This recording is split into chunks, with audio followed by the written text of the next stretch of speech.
first person is Miss Stoney. Coming up, my friend.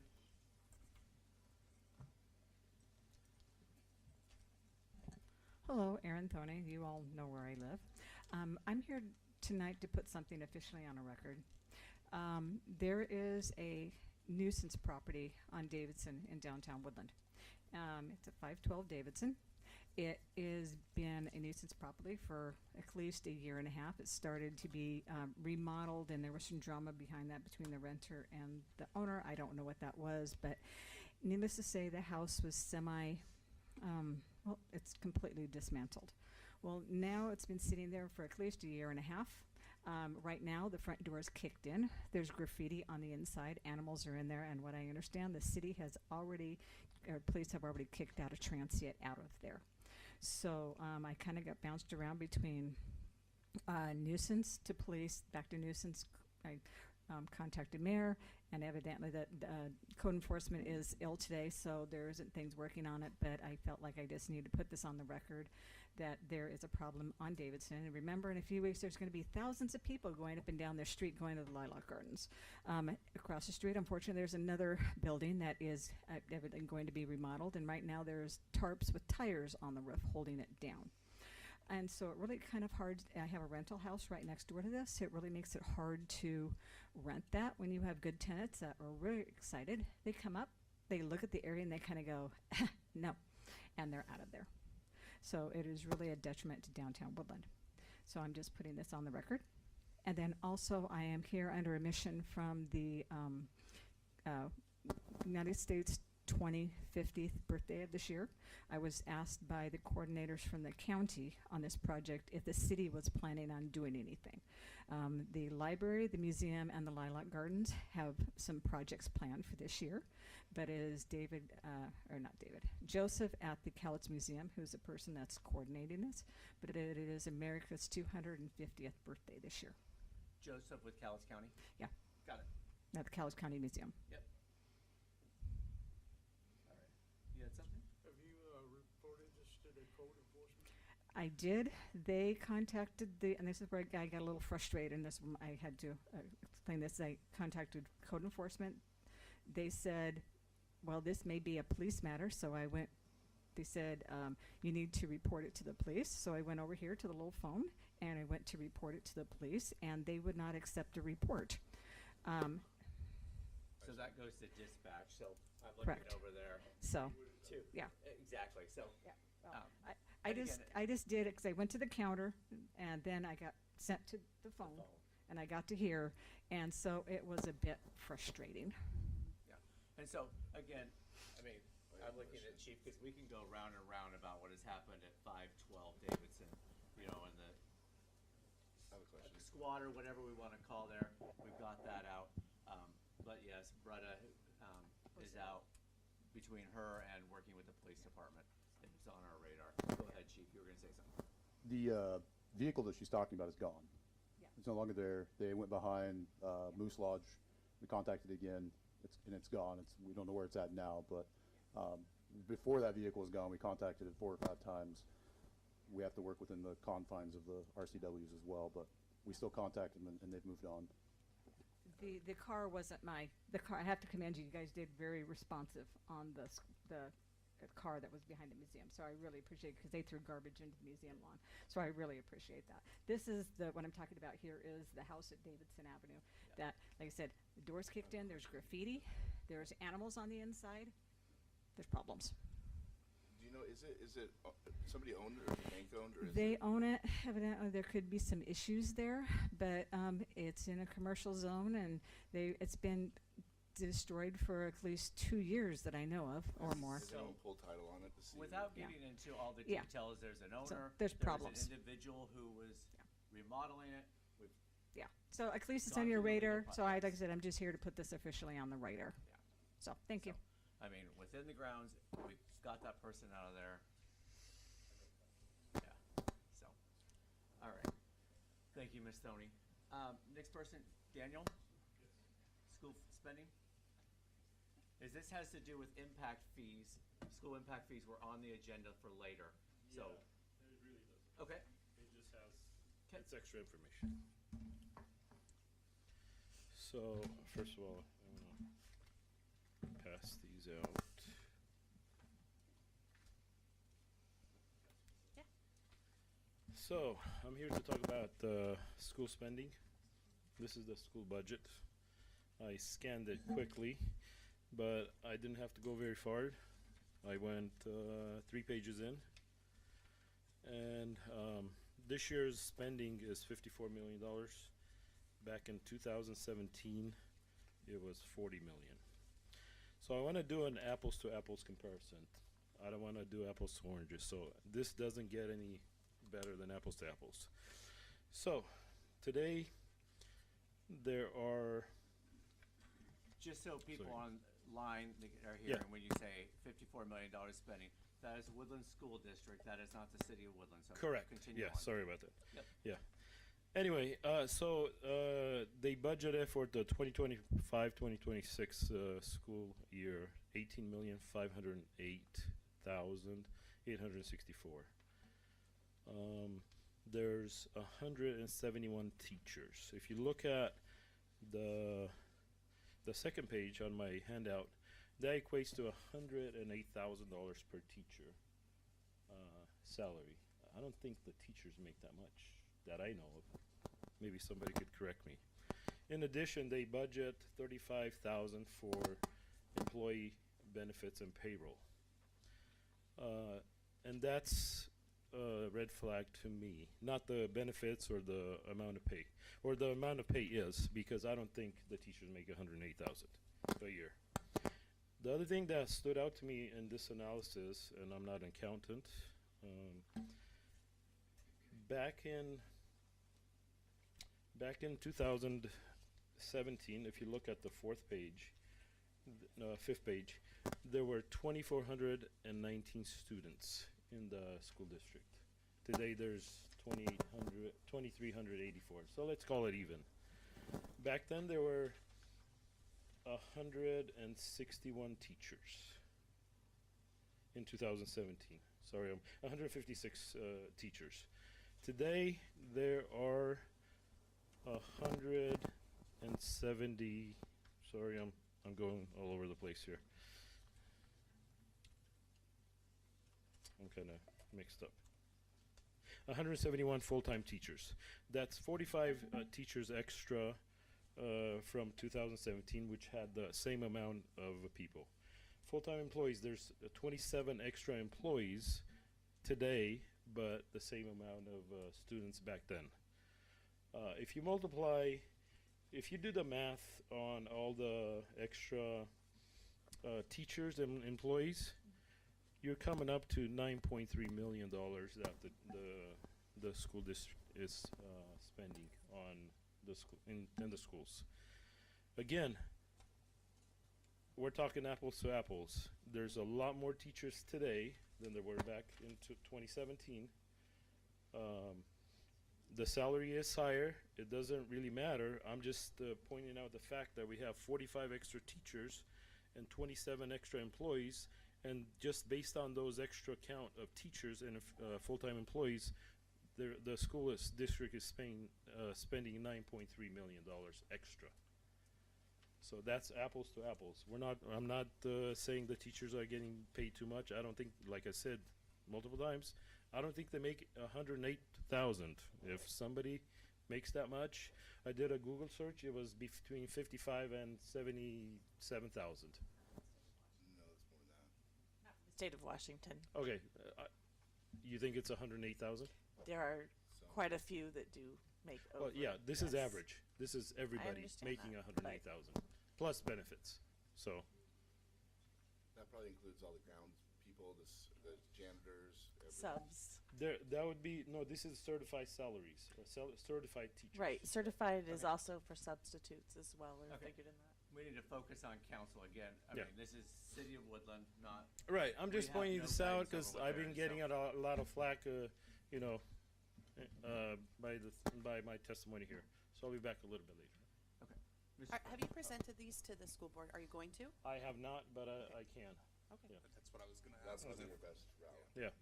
One thing about the school board, why don't they have it on YouTube so I could listen to their Again, meetings? we're not the school board. Yeah. And I Okay. mean, So, okay, thank you. Bobby, you're up, sir.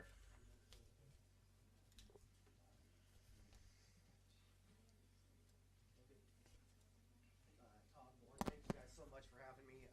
I do have some handouts as well. Mine are very focused, I promise. Bring them on up, sir. Yeah, each stack there's, Oh, I see. yeah. Trying to make it easy to hand out there. So one from each, am I seeing? One, yep. I see, okay, gotcha. Oh, it's one. Yeah, one, Gotcha. each stack is, Gotcha. make it easy to grab and press forward. So, thank you guys again so much for having me. For those of you who don't know me, my name is Bobby Vickery. I own the property at 1609 North Gehrig Street, and I have a site plan and development in right now with the City of Woodland to build the Paddle House Tap Room and Eatery. This is a 3-lot piece of land, or a single lot that will be divided into 3 lots that will provide not only a tap house with a view of the river, but it will also provide an outdoor amphitheater. And this is this establishment will honestly be the, and I hate to say, not to be arrogant, but this will be the top outdoor venue, small business venue in Southwest Washington. There's not another place that will have concerts of 200 that will be able to hold 250 to 300 people. That's at the top when we have full concerts that align with the fire department and how many people that they allow for us to have in the venue at one time. So we'll make sure, obviously, that we cover that. All of that being said, I think I've spoke about this previously, but my impact fees, traffic impact fees now, the number that I've received from the city is $255,000 for traffic impact fees. And once again to state, I am not Costco. I have leveraged my house. I've leveraged my rental property. Right now I've put up $440,000 of my own money, pretty close to just what I have. I have an agreement to sell one of the pieces of one of the 3 lots so that I can get my small business loan. Here's the issue. The issue is this. For any SBA loan, you have to have 20% down of liquid capital to the loan that you provide. What we have here in the city of Woodland is almost discriminatory to small businesses being able to develop within your city. When I talk about small businesses, I'm talking about the mom and pop. I'm not talking about playmakers or any of these larger establishments. I'm talking about being able to start from the ground up. And what's happened is that my knees are cut out from under me. Now, last time I was here, I was told, I'm very sorry, there's nothing we can do. We can't do an exemption, because if we have to do an exemption for one, we have to do an exemption for all. Since then, the city of Ridgefield has brought in an exemption. Also, if we look, so I brought you guys the papers. The existing state RCW Section 2 says that you can provide an exemption for development activities with broad public purpose. The development of small business and creating a venue for youth, for families to come together would fall within development activities with broad public purpose. Also, it allows the jurisdiction in Section 6, it states that the jurisdiction is allowed to adjust the standard impact fee to consider unusual circumstances in specific cases to ensure impact fees are imposed fairly. To those who are not as economically inclined, such as myself, those impact fees are not being imposed fairly for small businesses compared as it is to corporations. Can anybody tell me where I'm incorrect at this point? So fairly, small business, if another establishment came in, another establishment, fairly. So again, based on our ordinance and our rate schedule, and again, if the council wants to change the rate schedules, they're more than welcome to do that. And so again, the legal Correct. perspective fairly is what's over here is over here. So that's where fairly comes in, Bobby. I would tend to disagree with your assessment, Todd, respectfully, No, but that's I mean, yeah, that's I get it. I mean, that's you why know, I and lean on the legal side. correct. And am I That's not our able? 5 minutes piece, That's- yes. That's So, all I got. It. Okay, that's all I get. Yep, 5 minutes is So- all they. Do we Yeah, not so- have Emily online, Todd, to talk about this RCW exemption? Can she answer that question? Yep.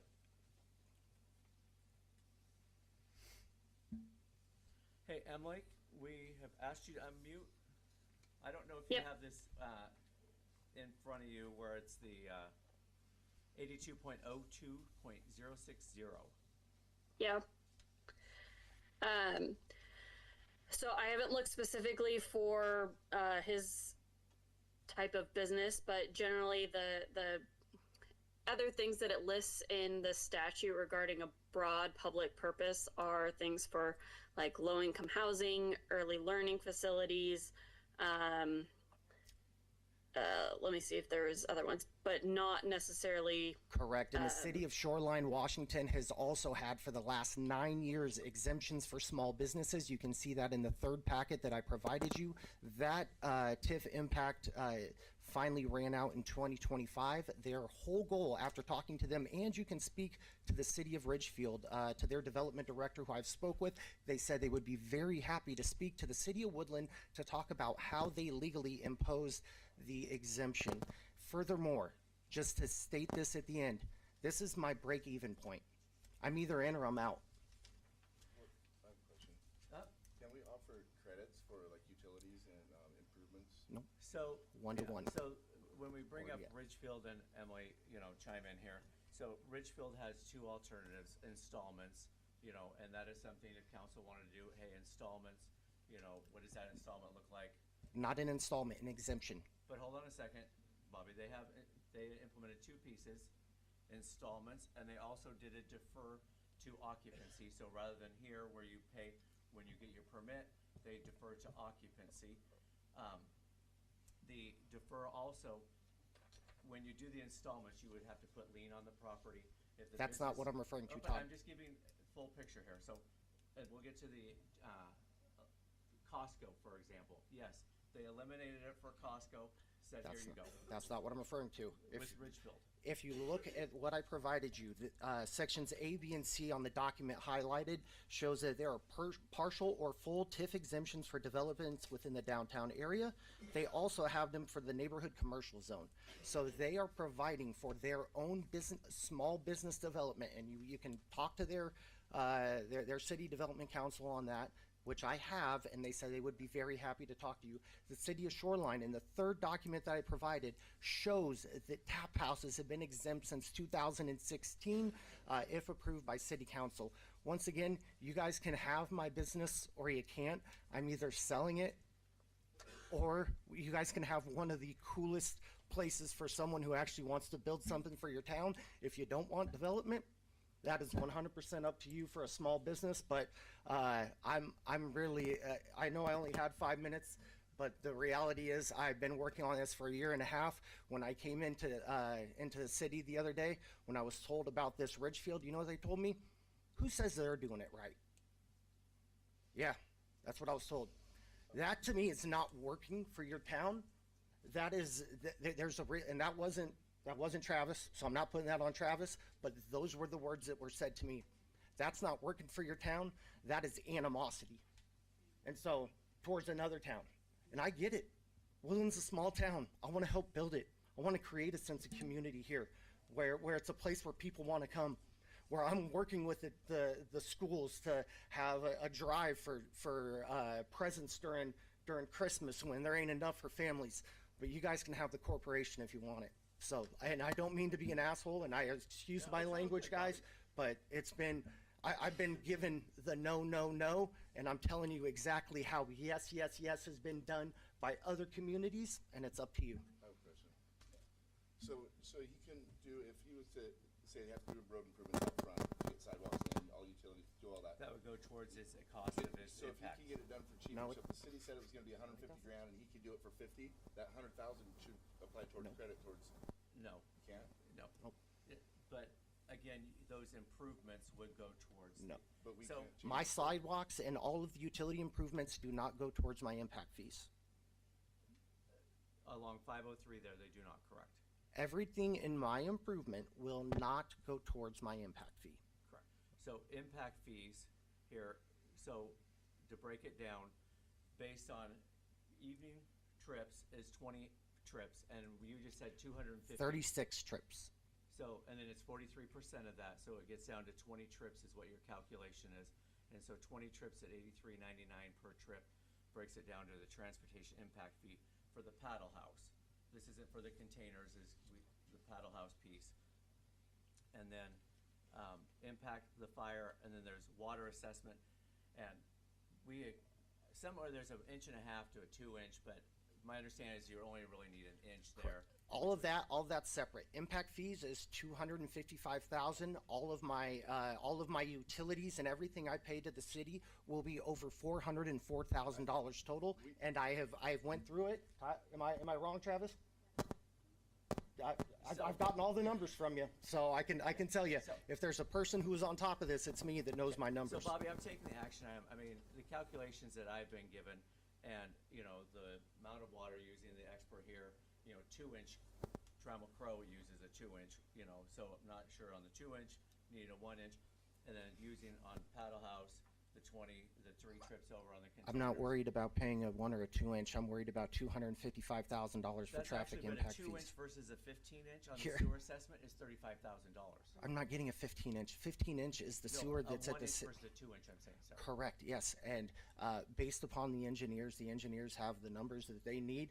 That has nothing to do with what I'm talking about. I'm willing to pay all of the water assessment, the sewer assessment, all the frontage. I'm willing to pay every single penny of that. What I'm talking about is the precedence that has been put forward by other jurisdictions that have said that this traffic impact fee can be exempted. And my question, I do have a question, is how much of the general fund in 2026 and 2027 is going to be used on traffic improvements? So, Because the public fund is where the exemption fee would have to come from. So what I'm saying is this: if you have $255,000 in traffic impact fees, but yet you're already going to use $255,000 in general funds to cover traffic improvement projects within the city of Woodland, you can transfer that into an impact fee, and it is clean. You will get 1.4% of every dollar that I produce for this city for the life of this property, for not just one, but 3 different businesses. Once again, you put that number, city of Woodland is going to make a lot of money. I am going to develop land. You are going to have higher value homes. You are going to have more business want to come here. We need to make it more business friendly here. Like, we I shouldn't be agree. losing someone like him that wants to start a business. I mean, it's crazy that we can't come up with something to make it work. I agree. It seems like a real quick no, and I disagree with that. As a small business owner, I understand your frustration. It's been a no for a year and a half. And we hear the citizens also, they're very vocal online, vocal in person with me when they come to my small business. And a lot of people feel like there aren't a whole lot of options for them to do here in Woodland. So I understand how you feel, and I think that there is a way that we can maybe look at this. If that makes me unpopular, so be it. I understand your frustration. Yeah. I get it. And really, I need an answer from the city council whether or not this is something that we can work towards, because if not, I need to hurry up and I have to sell that property because I've spent $440,000 of my own money already just in engineering and in fees and being able to put a down payment on the property. So that's where I'm at. Can we do a workshop at a meeting? yeah, so we've had this on a workshop. I will get it on a workshop for the next city council meeting. I will have Thank you. Emily, I will have Travis reach out to Richfield. I just want to say, the $250,000 for impact fees for transportation, I have no idea where you're getting that. That's And that was the number. the calculation, so again, I just, Well, Bobby, I just want to say that I've been pro. Travis. This isn't a Travis thing. Travis is great. We all love Travis. He's the messenger. I get it. I love that guy. Miss Butler.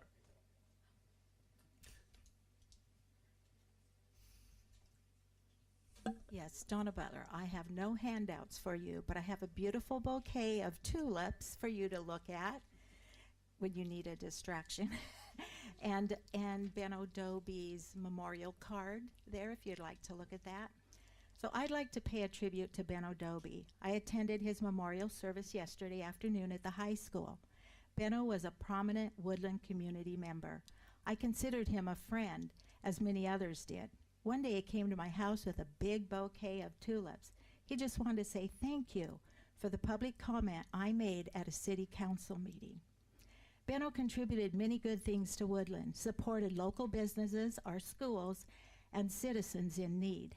The tulip fields, which were visible from the freeway, were a part of the fabric of our community. His annual Tulip Festival was well known. The newspaper coverage shined a bright light on Woodland and brought many visitors to our town. Benno was an immigrant from the Netherlands.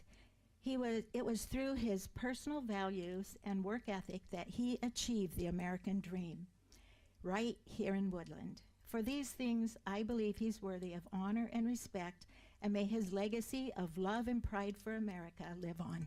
Thank you. Thank you. Thank you. Absolutely agree. I think we should name a street after him or something, or park. Definitely so. Yeah. Thank you, Ms. Butler. Any other comments from council or anyone in the audience for items not on the agenda? All right. Agenda approval. Motion to approve agenda. Second. I have a first from Ms. Dowdy and a second from Mr. Houston. Ms. Hogan. Councilmember Burke, Aye. Councilmember Dowdy, Aye. Councilmember Frymark, Aye. Councilmember Houston, Aye. Councilmember Friend, Aye. Councilmember DeLuz, Aye. Councilmember Michelson. Hi. Moving into reports to City Council. I just want to remind everybody that March 21st and 22nd, that Saturday and Sunday, there will be Lion King Jr. at the high school, 2 performances each day. They do now have a QR code if you want to pre-buy your tickets, and they got really cool, like, actual Broadway type of masks that they have for this performance, so it should be amazing. My son is even going to be on stilts. There you go. So, check it out. Any other items from council? All right, reports to standing committees. Public Works? We're reporting on Public Works. The committee met this evening at 6 p.m. In attendance were Councilmember Frymark, Councilmember Michelson, Riley, and myself. Few things that we discussed. There were no official water quality complaints for the month of February. Annual fire hydrant testing and flushing has been completed. For the sewer, the electrical panel and outlets over at our water treatment or wastewater facility have been installed in the shop. For our streets, the crews are working on Gun Club. I'm sure many of you have seen that work. Lots happening over there, but the next project before the grind and overlay, they're replacing multiple water service lines in preparation for that grind and overlay to be completed, aiming by spring break, correct? Yeah. To have that all wrapped up and completed. For facilities, the old library, which is now known as the schoolhouse, the renovation is just about completed and will soon be ready for rentals. And the crews are working toward paving of Davidson still, so it'll be great to have that done to improve the look of downtown. And we concluded at 6:40. Questions from council or anyone online or in the audience regarding Public Works? Well, I have a question, and this may not be the right place, but with the building being completed soon, have we thought about having more discussion as far as council goes about the seniors and renting out at all? So we're actually working on an agreement there that would bring back to council. Council would have to approve that agreement. Obviously, working with Senior Enrichment Group, their insurance company, and those things. So that is something that Riley has been working on with Emily. and the Perfect. senior enrichment group. Okay, thank you very much. Uh-huh. Any other questions on that? Okay. Reports to city officers, mayors, civil servants vacancy is still there. LTAC applications are due March 31st, so that we can then have a conversation in April regarding that. Couple things out here, out and about. So, garbage. So, our friends at Minol, there's a message on the website where you go pay your garbage bill right now from Minol. So what happened was garbage, you got 15 days worth from December 1st to the 15th of December that is on your water bill, utilities bill that came on January 15th. Well, the file that went over to Minol was a 50%. So that was because 15 days, you should be getting 50%. Minol took that file and cut it in half. So for example, my garbage is roughly $21. Break it down. I have a charge on my next bill for the utilities of $5.70. So I paid 50% already. I paid my whole and complete January bill, but my extra 15 days of the 50%. So Minol, we worked with them and told them they need to take accountability. This isn't something the city did. This is on their bill.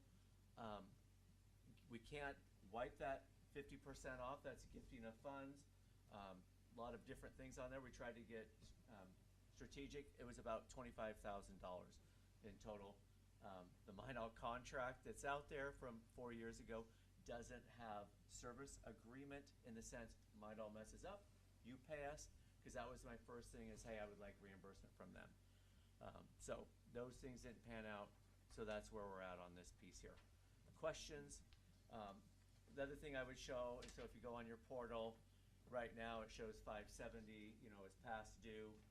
There is not gonna be a late fee. There is not gonna be a shut off for garbage. Again, that's all getting worked through, and statements should be getting onto the accounts today or early tomorrow. Any questions from the audience or city council on the garbage piece there? This is our last hurrah where we will no longer be the middleman on garbage. So, Commissioner, I like the laugh there. So, the other thing here is, since we're feeling a little frisky today, Travis, so a couple of, we talk about impact fees and we talk about various things. So I wanted people to be aware of a couple apartment complexes and different things. I know Daniel is in the audience. He is one of them coming. I just want people to be aware of how these apartment complexes and things are being put inside the city boundary when we talk about different impact fees and things. So here's an aerial picture of what is the primary school, Columbia Elementary. There is 5th Street. If you look at the what we call 6th Street, but is their parking lot, you can see the 3 portables that are out there. See the lot there to the right with the house? Yep, that is right there. So if you go to the next page, this is what the apartment complex is. Look at, there's the elevation. Next one, next one. We have the wrong one up, Amanda. Travis? Which one? We're still on his apartment complex. Go back one.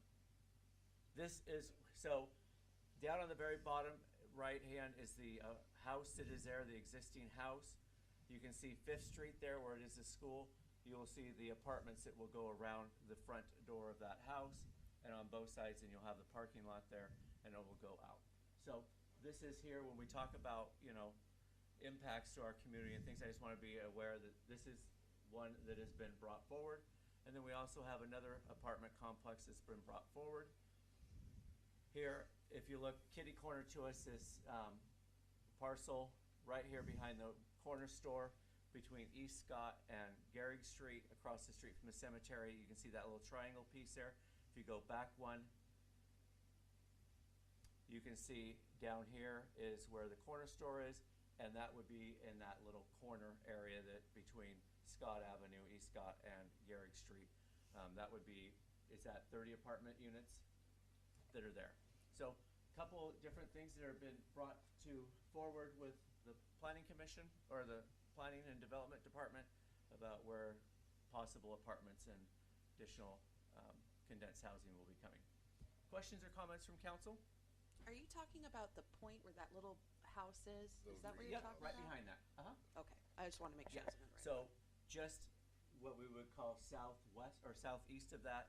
Okay. And it goes all the way to that white two-story house back there? Is that lot extended? Correct, and then going over to the back cement property. Okay. Yep. Did we jump down to action item F? Nope, this is just the things that have been brought forward Okay. into the planning department and showing different developments that are, been proposed inside the city. Okay? Again, just letting have conversation of things that are going on inside the city. Those are the things that I had for the mayor's message this week. Any questions or comments? Okay, moving into consent items. Oh, upcoming events, city council meeting on March 16th, and then the planning commission meeting on the 19th out there. And coming on the 16th, we will have Kittleson coming and talking about giving an update on exit 21. Nice. The other thing is, part of the mayor's message, we talked about doing a retreat on a Saturday. I know I had one council member reach out that we could do kind of a communication, getting, different thing amongst city council. If other people have ideas, shoot them over there for that, because I know planning commission would like to come, and obviously the community is invited to participate in that activity.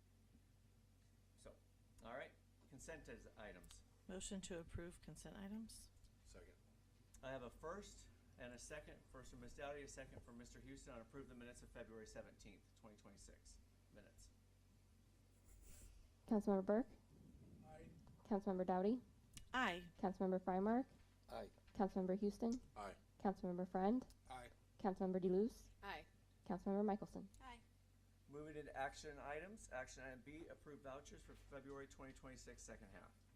Motion to approve action item B. Second. I have a first from Mr. Houston, a second from Mr. Friend. Any questions or comments on vouchers this month? Ms. Hogan. Councilmember Michelson, Aye. Councilmember DeLuce, Aye. Councilmember Friend, Aye. Councilmember Houston, Aye. Councilmember Frymark, Aye. Councilmember Dowdy, Aye. Councilmember Burke. Aye. Moving into action item C, authorize the mayor to sign a wastewater treatment plant biosolids tank project preliminary engineering agreement with Windsor Engineering. Motion to approve. Second. Any questions on this contract here? I have a first and a second. Ms. Hogan. Councilmember Houston, Aye. Councilmember Friend, Aye. Councilmember Frymark, Aye. Councilmember DeLuce, Aye. Councilmember Dowdy, Aye. Councilmember Burke, Aye. Councilmember Michelson. Aye. Moving into action item D, authorize the mayor to sign a contract extension with the Humane Society of Cowlitz County for animal sheltering services, February 28, 2026 through March 31, 2026. Motion to approve the extension. Second. I have a first from Ms. Dowdy and a second from Mr. Houston. Remember, last council meeting, I discussed that Cowlitz County was no longer going to be part of this contract, and the fees would be going up for us. So, Is that in the budget? this here is in the budget, correct? Yep. So I have something to say on that since you talked about fees going up. I forwarded to you, Todd. I don't know if you got it or not, but the Southwest Humane Society has gone back to the table. Our fees are not going to change. They've agreed to adjust costs, so the original cost is going to remain the same of the $12,426.80. That's good news for us. So this extension, late breaking news here, will actually go back to our original $12,240. And they're going to finalize the contract, and so I'm sure we'll have to talk about this again. Exactly, so we'll have to bring it forward so the council can approve it. So, questions or comments on that? I have a first and a second. Ms. Hogan. Councilmember Friend, Aye. Councilmember Frymark, Aye. Councilmember Burke, Aye. Councilmember Dowdy, Aye. Councilmember Houston, Aye. Councilmember DeLuce, Aye. Councilmember Michelson. Aye. Moving into action item E, authorize the mayor to sign an interlocal agreement with Cowlitz County for building services. Motion to approve action item E. Second. I have a first from Mr. Houston, a second from Ms. Dowdy. This is again, our individual that we are contracting with is retired, and so this gives us another alternative at $90 an hour built into our budget. A lot of these are passed through, so With that, any questions or comments? Mr. Goddard. I wanted to point out that on your table today was a revised version of this interlocal agreement that I got some feedback from the county building and planning manager, and it reflects their contracts with other cities that they have. And the biggest change is attachment or exhibit A, which is the fee schedule, and they broke it down rather than just a single flat rate. They want it broken down by employee class. Yeah, deviation for the 90, yep. So, questions or comments on that? Thank you, Travis, for the clarification. With that, Ms. Hogan. Councilmember DeLuce, Aye. Councilmember Michelson, Aye. Councilmember Dowdy, Aye. Councilmember Frymark, Aye. Councilmember Burke, Councilmember Houston, Aye. Councilmember Friend. Aye. Moving into action item F, ordinance number 1579, collection of school impact fees as authorized by chapter 82.02, amending ordinance number 1431. Motion to approve the collection of school impact fees as authorized by chapter 82.02. Second. I have a first and a second. Any citizen communication? I have two people on the list here. I have Daniel. Yep, and then we'll go to council. Yeah. So come on up, sir.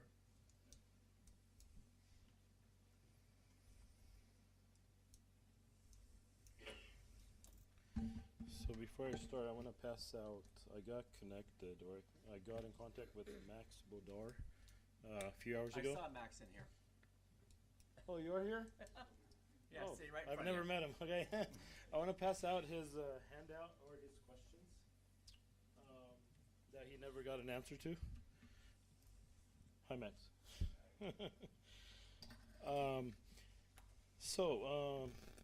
And then I want to pass out my packet.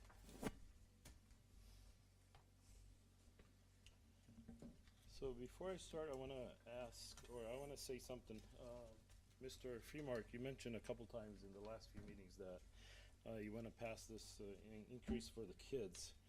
And I think that you are genuine, you are kind, and you have a good heart, but I think there's another side to this story. You're a man of action. You said several times that you're ready to pass it.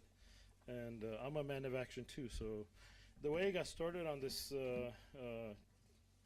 for the last week or a month, I've started working on this information that I've been digging out.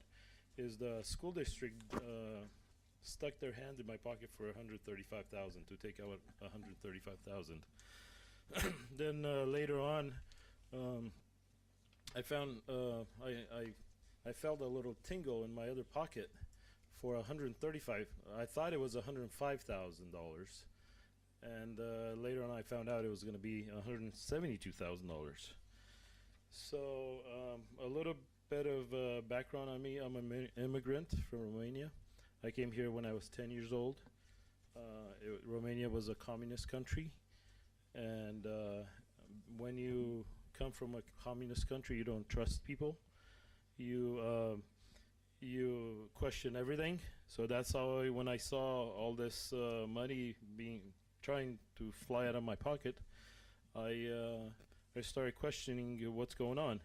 The reason you don't question anybody or you question people is because over there for every 2 residents there was 1 informer. It could have been your neighbor, coworker, the guy that's yelled hallelujah in the church. So my time is running out, but I want to go ahead and start with on the packet. Oops, sorry. So this is the formula in 2019 that was used for the school impact fees. Second page. The school board passed a resolution in June of 25, and it asked for $1,213 increase for single family and $1,572 for multifamily. There's no formula. In August, so a couple of months later, they asked for 10,000. Actually, let me give you the exact number. If you go to Appendix A, they asked for $4,645 increase for single family and a $7,764 increase for multifamily. No formula again. I've asked for that formula. Max has asked for the formula. It's not anywhere to be found. Let me kind of show you what formula I think they used. And I've seen this on the several of the planning meetings. They said if we don't increase this fee, we're going to lose that $1 million. If you look at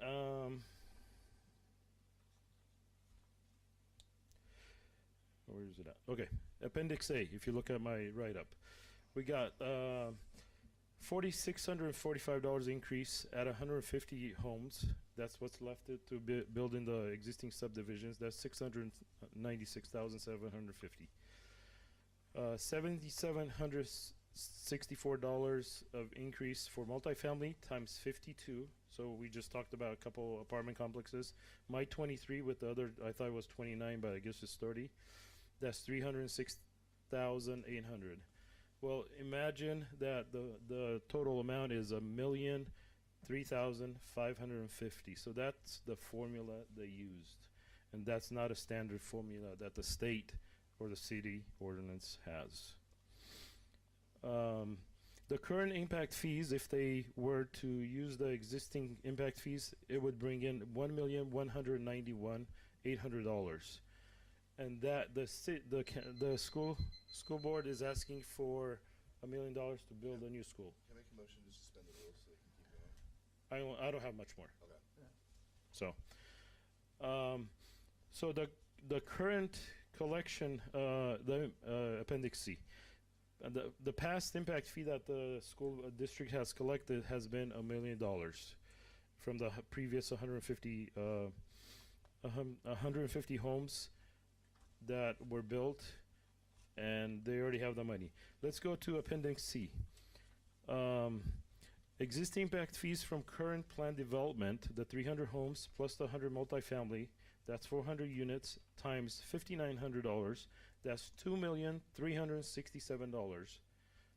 $2,367,000. I think if they want $1 million to build a new school, they've got more than that. Appendix D, school capacity, and this is a big one. Today there are 2,615 current seats in schools. There's 806 portables and alternative with the alternative schools. That's 3,421 capacity. That's how many seats we have in the school system. So is the 806 the number of seats in all the portables? Is that what you're saying? What was the question? The 806, is that all the number of seats total? And the in all portables and the alternatives have 130, so that includes those. The total capacity minus the today's students, that means of 2384, that means there's 1,037 empty seats today. Why do we need a new school? If you take the 3,421 seats today that we have in the school system, you subtract the 2,786, which is the projected number of students we're going to have in 2031, there will be in 2031 635 empty seats in 2031. Why do we need a new school? One more thing I want to say. I was recently in a church, and the seating was kind of like this. There were people standing around the room. And the pastor, before he got started, he said, could I have everybody move to the center? And all these seats appeared on the sides. They don't need to build a new church because people were not filling all the seats. So that's basically my point. I have a couple more things here. People have been questioning why am I doing this? I'm not a Woodland citizen. I posted a post on Woodland, the Washington community chat, and it was the same handout. I believe Travis forwarded you that information, and you know they said, "Why are you doing this?" I'm like, I'm a Woodland taxpayer. I pay $7,500 in taxes. $3,800 of that is going to school, so I should have something to say.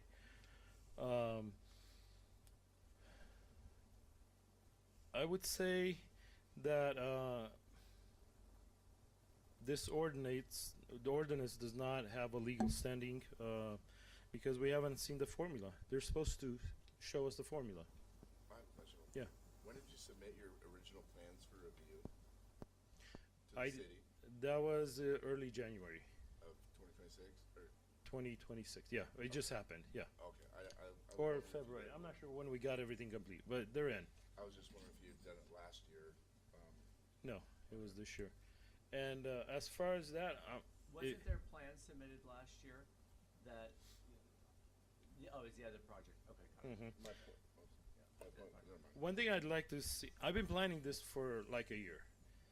And I knew what the impact fees were a year ago. And in my opinion, I should at least, if you're gonna pass this, which I don't think you should pass it because it's just a money grab. That's all it is.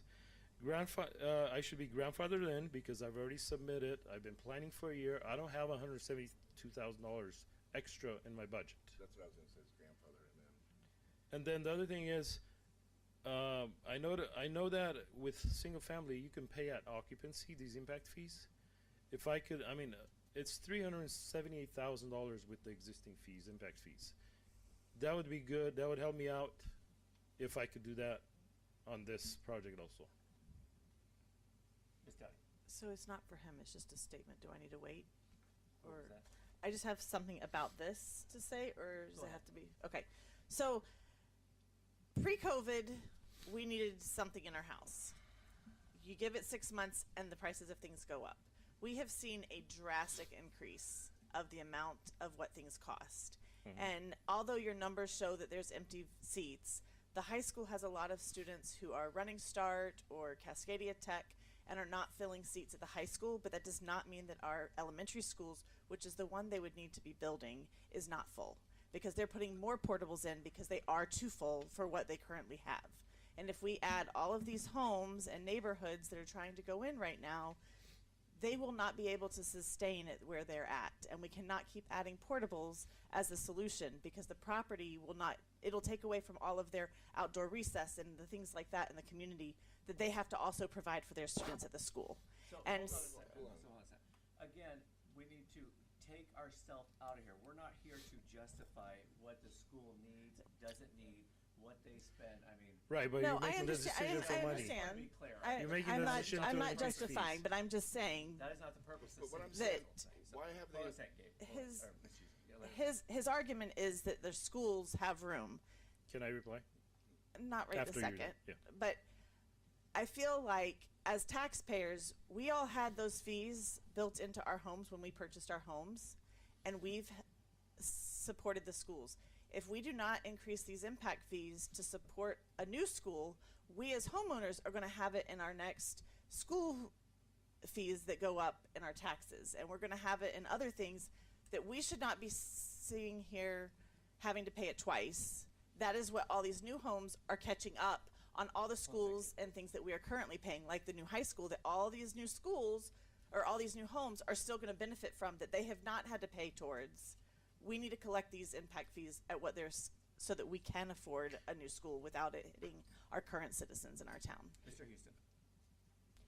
I agree with you, but what other thing seems kind of weird is in 2025 there were only 1,000 something for the impact fees. It does seem kind of coincidental that when these major projects are being applied for, all of a sudden they want $10,000 for each impact fee. I mean that's insane in a year to go from 1,200 to 10,000. Yeah, why in June the increase was 1,237, and then in August all of a sudden 46, 45. That's triple. For multifamily it was quadruple increase. If What we- formula did they use? They're supposed to use a formula. Max could talk about this. Mr. Goddard, and then I'm gonna go over here to Mr. Friend. I can give a little background on that. The school district had done an initial capital facilities plan, and when they did the adoption, it was about $1,200. And when they sent that to me to bring to you for adoption of that impact fee rate, I thought that was a little odd that it would drop given inflation. And so I called them and had a quick conversation, and they made the assumption that there would be no additional residential growth, and their numbers were skewed by a math error.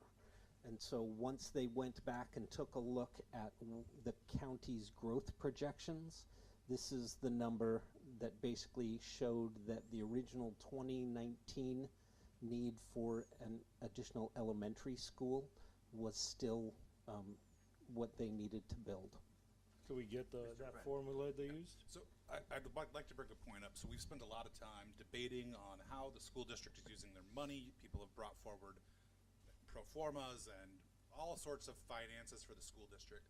Could we clarify exactly what our role at city council's place is in all of this? Because I think we're discussing how the school district spends money, and you're here, and I respect that you've come forward to bring concerns, but all of these concerns seem rooted in how the school district has done the formula to arrive at an impact fee that they've given to us.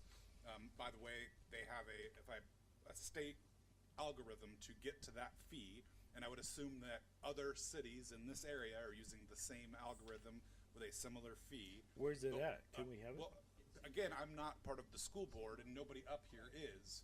So, Emily, can you answer Mr. Friend's question for us? Yes, so actually the formula for the school impact fee is adopted in Woodland Municipal Code section 3.40.060. As far as the city council's role in school impact fees, it's kind of a joint operation with the school district because the school district can't collect fees themselves. So and I've done some looking into Woodland's code. Woodland adopted school impact fees in 1999 and have updated it according to the capital facilities plan that the school district presents every 6 years. There is a formula, as I cited the Woodland code, that identifies how those fees are to be calculated, and then it has to go through the planning commission process to, I'm hoping to, or not hoping, but to check the math. I didn't check the math because you don't want me checking the math, but it goes through, checks the math, make sure that, provides the recommendation. There are, varying exemptions. There is I did find a review and revision provision in your code, but it does require a modified capital facilities plan that's adopted by the school district. And so the city is really a pass-through entity. The school district is the one that has to approve exemptions. They're the ones that have to analyze the capital facilities plan and submit that to the city. And then the city just makes sure that it's been processed according to code and according to state law, and then remits any impact fees that are collected to the school district. The school district does have a shorter time period than most other collections of impact fees. Most other collections of impact fees have to be expended within 10 years of collection. The school impact fees have a 6-year collection time frame, I think, to coincide with their updated capital facilities plan. So that's kind of where we're at as far as what the city's role is. There may be some opportunities for updated code provisions. Since I know this has been brought up, I've looked into that a little bit. But as of right now, the code is pretty clear as to the city council's role in this process. Just a follow-up, a follow-up question just to make sure I'm understanding. Our role as city council is not to calculate or decide the amount of the impact fee, it's to collect the impact fee. It is on the school district to determine the algorithm to arrive at that fee and then provide that to the city, and then it's our role to collect said fee. Is that a fair statement? Under how your code is currently written, well, yes, that is correct. Emily, can I just clarify too that under RCW 82.02.050 that as a council, we are absolutely well within our rights to use our discretion and give substantial weight to this, right? We have, for our legal requirements, like, we are well within our rights to take our time and dig in as much as we are per that RCW code. I would say that that is a basis, but you also have adopted your Woodland Municipal Code, and since that is the more specific authority on this process right now, that's really what you should be following as far as the adoption of the impact fees. It doesn't provide for a very specific time frame, but it does provide for adoption of their new capital facilities plan, which I believe they adopted in August.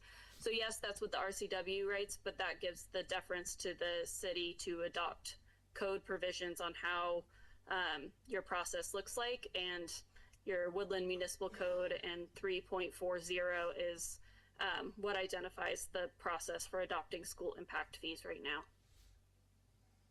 I had concerns about the formula as well. I wanted to see it and understand it The because school come here and do a workshop. There is no formula. Yeah, I'm not sure how we were supposed to pass something that we don't There's no understand. formula. Have the So- school come and do a workshop and show us. So hold on a second, let's go back. Jennifer had the last question. What is your question? That was my question. I don't know if I'm fully satisfied with that. Okay, and then Ms. Michelson, you would, Oh, I just had some concerns about the formula too. I didn't feel that it was too applicable to our district or community, and I didn't feel comfortable passing through, and I've been speaking with Emily about this via email, such a, what I consider a pretty, I'm not against impact fees, so I Me do- neither. Right, they need to happen. Mhm. That's apparently, we can't decide that, we just can't decide what that is going to be, unfortunately. That is up to the school board. However, I just don't feel comfortable with such an insane increase. I just don't know if there's anything we can do about that unless we do talk about what she's talking about, which is looking at our municipal code. So, We can't. and then now Mr. Burke, and then I'll go over here to Mr. Houston. The reason we collect impact fees is because we're. Use your mic, sir. Okay, the reason we collect impact fees is because we're in Clark County, 2%. Cowlitz County can collect impact fees, am I right? Cannot. You sure about that? Or can they not, or is it because they don't want to? They So, don't. again, this question came up last council meeting. Commissioner just I'm answered getting- it. Yeah, and that's why I'm getting an answer. At last council meeting, I reached out, I copied you all on an email to Mr. Rader. Mr. Rader responded today, and said, stating in the fact, Cowlitz County as a non-GMA county does not have the statutory nor legal authority to charge impact fees, which is why we do not charge them throughout the county. I hope this clarifies any misunderstanding or miscommunication. Mr. Houston. What I wanna know is, could we get a workshop where the school can come down and show us their formula, how they came up with that number? And if it was an error where they made a mistake, instead of charging it all at one time, why don't spread it out over 2 to 5 years and slowly increase the impact fees versus all at one time? So, just so we're all on the same page, council asked for it to be a phased in, so we followed policy, we went back to the planning commission.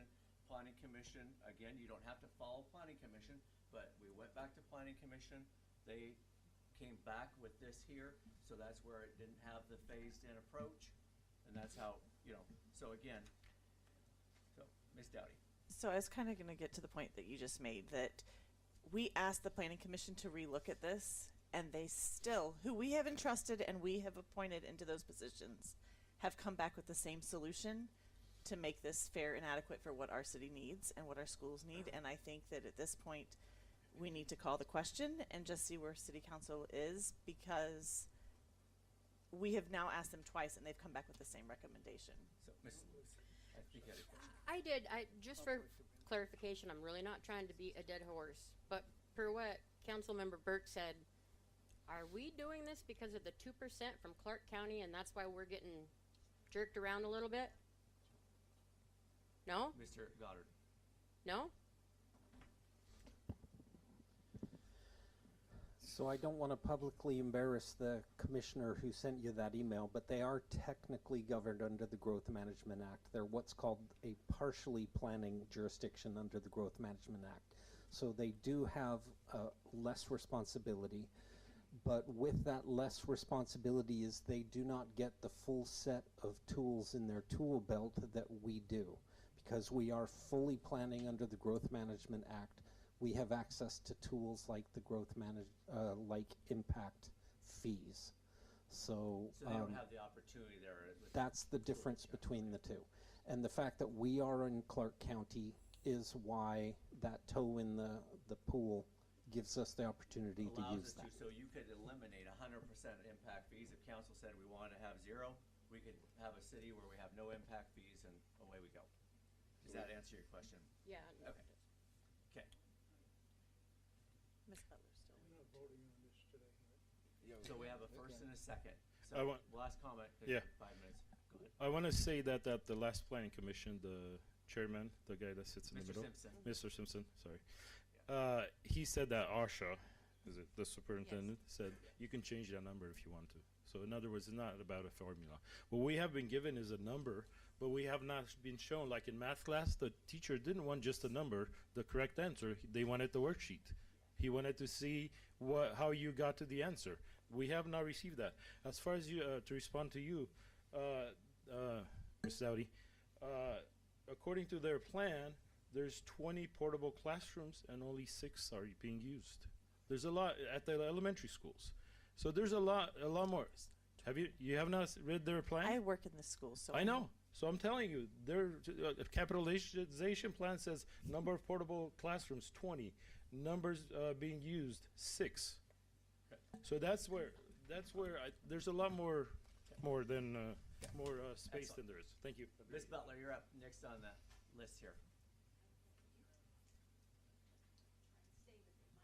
And then Max, I will get to you. I see you raise your hand. Is there a second on this? yes. Yeah, we have a first and a second. Well, then, Why don't we just vote? the council Miss- should run it now. I have citizen comments here, so Ms. Butler. Yes. Thank you. So I also attended the last Planning Commission meeting. With a 3-to-1 vote, they returned Ordinance 1579 unchanged back to you. The discussion that preceded this vote was to just let the council decide how you want to deal with the matter, since you have the final say. The nay vote was Cliff Georgioff, who expressed his desire for the schools to make better use of the funds they have. Before voting tonight, there's a few things I hope you will consider, since you do have the option of not raising them at all or phasing in.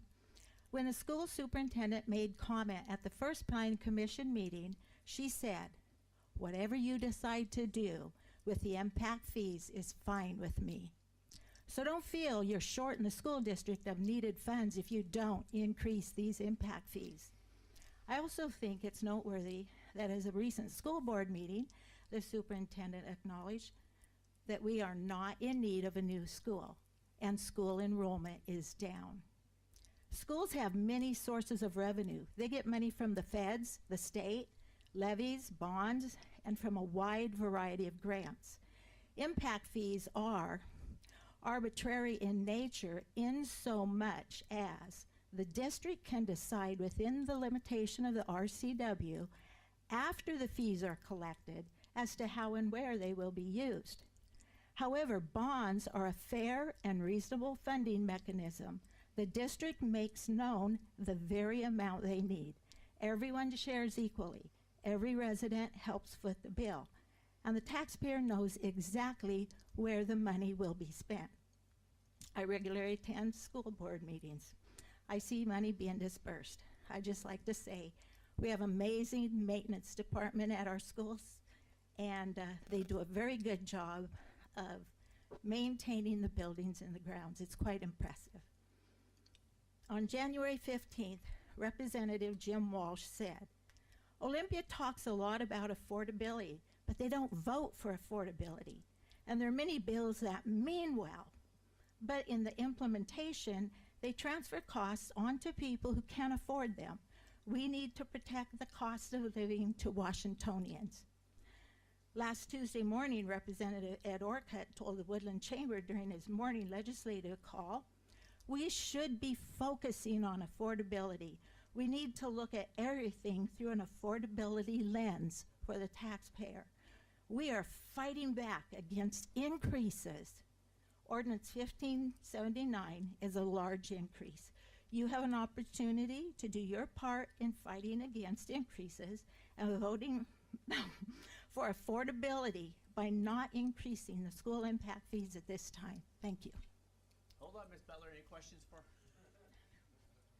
Any questions for Donna? I don't have a question, but I appreciate that information because it's valuable information. That was straight from the horse's mouth, so I'm grateful. And I Thank you. conferred with others. Right, Wait, thank you. Commissioners. I do have a question.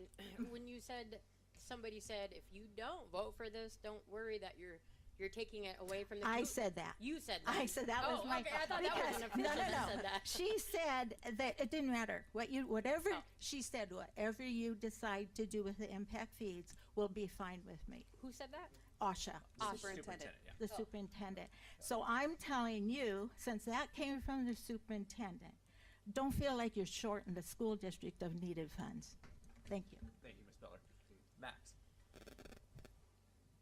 I saw your hand up there, sir. Thank you for having me, city councilors. That's really hard to follow. I think she kind of nailed all the major points. Just a quick second on that. I think there's on record a letter from the school district, the very first letter that they issued by the board, and in that letter, in writing, they state, as you know, as long as you don't lower the fee, we are okay with it. So not only has it been expressed verbally, it's actually been expressed in writing that the school district is okay with maintaining the fees where they stand today. And the reason I actually came here today, I know Daniel gave me a call. I'm also an immigrant. I was born in the Soviet Union 2 weeks before it fell apart, and so I just wanted to kind of help a man out here, knowing kind of struggle of coming here with nothing and trying to grow what I would say is technically a small business. I know you guys are open to a small business. In this perfect case, Daniel is trying to build apartments. He's not a big-time national home builder like Leonardo Holt. He's a local home builder trying to build apartments. So I just also want to, take that into consideration. I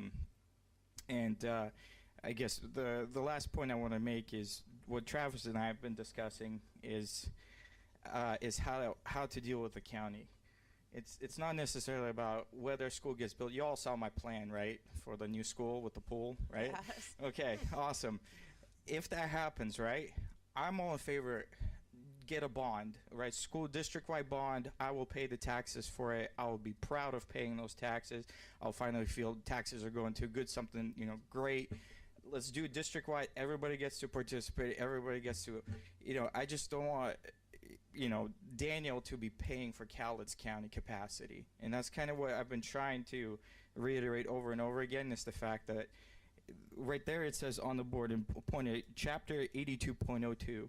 In chapter, as Jennifer DeLuce pointed out, chapter 82.02.050 talks about proportionality.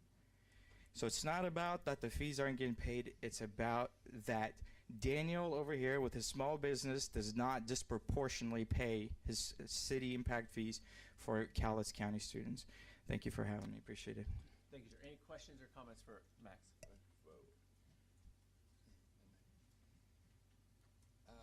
did have a question for Ms. Butler. Ms. Butler, you said it was Asha Riley? Yes. She is the secretary to the No, board? she's superintendent. She's the superintendent of Woodland School District. Thing I got here, one of the resolution 25-06 says she's the secretary. She wasn't. Was the secretary? No, she was assistant superintendent previously. And she is now? She's now the superintendent. So this is incorrect then. So Or not current, I I'll should say. have to look at Okay. Not current. Okay. About does anybody know what percentage of our students are from the city versus the county? Is it about 50%? It disturbs me that 50% of city assets want to pay these impact fees, and the county doesn't. County residents don't chip in at all. Am I missing something? Yeah, we're missing a lot of money. So, And is 50% about right? Does anybody know? Travis says yes. Yes. It was previously 36%, but that has risen in the 8 years I've been here. but that will start to even out as our subdivisions fill. So it was 30% city. Was 36% county, Okay. 54 or 64% city, and that has changed and it's Okay. grown closer to a 50-50 split as most of the growth has happened in the county.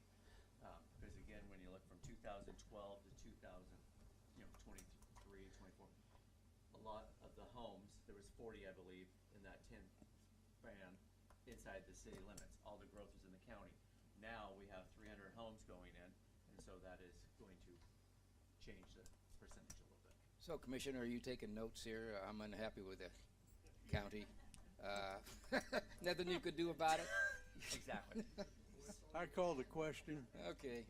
So, with that, I have a first and a second on the ordinance as presented, number 1579, collection of school impact fees as authorized by 82.02, amending ordinance number 1431. Ms. Hogan. Councilmember Burke, No. Councilmember Dowdy, Yes. Councilmember Frymark, Now, clarify me just a second here. I want to make sure I know what I'm voting for. A yes means we pass it as is Correct. with the full amount. And a no means we send it back to the Planning Commission? We have not made anything, it dies here. There's a no. It's a no, and the impact fees just stay right where they're at. I'm definitely a no then. Councilmember Houston, No. Councilmember Friend, Aye. Councilmember DeLuce, Nay. Councilmember Michelson. No. The nays have it. So action item F. Okay, moving into, Motion to end meeting. perfect. 8:17, have a great evening, everyone. Thank you. So they just stay the same.